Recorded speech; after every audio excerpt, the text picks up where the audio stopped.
Hey folks, welcome back to the channel. I'm truly humbled and excited by the response so far. It means a lot to see this community starting to take shape. I realize I didn't introduce myself in the last video, so let's fix that.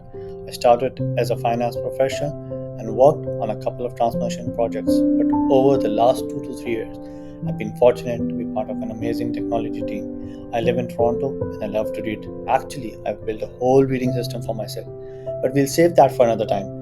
Now that we have got the intros out of the way, let's dive in. This channel will focus on three broad themes. Number one, to learn, think, and grow, which ties into the name of this vlog, Beyond the Dot. Number two, future of work and emerging trends, how the world of work is rapidly evolving. And number three, finance and technology. I know this might sound boring to some, but these topics will sneak in from time to time. And for those with similar background, hopefully, let's start by building some perspective here. We'll move from macro global trends shaping the world to micro events impacting individuals. Right now, Silicon Valley is racing to build the first $1 trillion unicorn. It's no longer a matter of if, but when. The pursuit is reshaping the entire venture capital industry. According to PitchBook data, nearly two-thirds of all UC investments in early 2025 has gone into AI startups. OpenAI, for example, now is valued at about 300 billion. SoftBank plans to invest 32 billion in OpenAI by the end of this. What does this tell us? The rules of the game are changing, but how we invest, how we work, and where we produce everything. I'll drop a link of few articles below for those who want to explore more. Now that the context is set at 30,000 feet, where do we fit in all of this? At first glance, it feels like we are trying to create the Ferrari of productivity, but the race, an important question. Where does humanity stand in all of this? Are we the drivers or just the audience? The good news, we still have a chance to take the driving seat if we position ourselves strategically, but it's not going to be easy. With AI, access to tool and information isn't the problem anymore. However, what AI could not deliver is specialization, relevance, trustworthiness, character. This is all the human fundamental traits where humanity has to fill the gap and lead the way if we play the cards well. Let's back it up with few examples.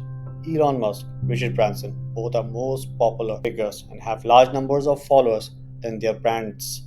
And why is that? Because of human psychology and the tendency to build trust, character, and relationship. With that in mind, humanity has a new role to play. Ask yourself, when did you last? Are you part of the creator's economy or just a consumer? In today's world, are you acting as a creator or a simple component? But before you jump to an answer, let me remind you of a deep psychological truth. Creation is embedded in our soul. Just watch a young child. They are always creating, drawing, building, imagining. But somewhere along the way, as we grow up, we start to forget all of these fundamental principles. Or worse, we are taught to unlearn. As Gandhi said, you must be the change you want to see in the world. Let's bring this back to the topic of wealth creation, as above ideas cannot sustain in vacuum, and let's complete the puzzle. 200 years ago, the wealthiest people owned land and farms. 100 years ago, it was factories and production line. What about today? The wealthiest people own big ideas that spread like wildfire. We now live in a global economy built on ideas, intangible assets. The people winning today are those who have powerful ideas and are smart enough to test them. And this is the prayer promise of AI, to test and to test them fast. And that's where AI becomes a game changer. It's enabling rapid experimentation and scaling of those ideas like never before. That's what we'll explore in the next video. In the meantime, leave your thoughts and feedback in the comments below, and I love to hear what you think. Until then, keep thinking beyond the dot.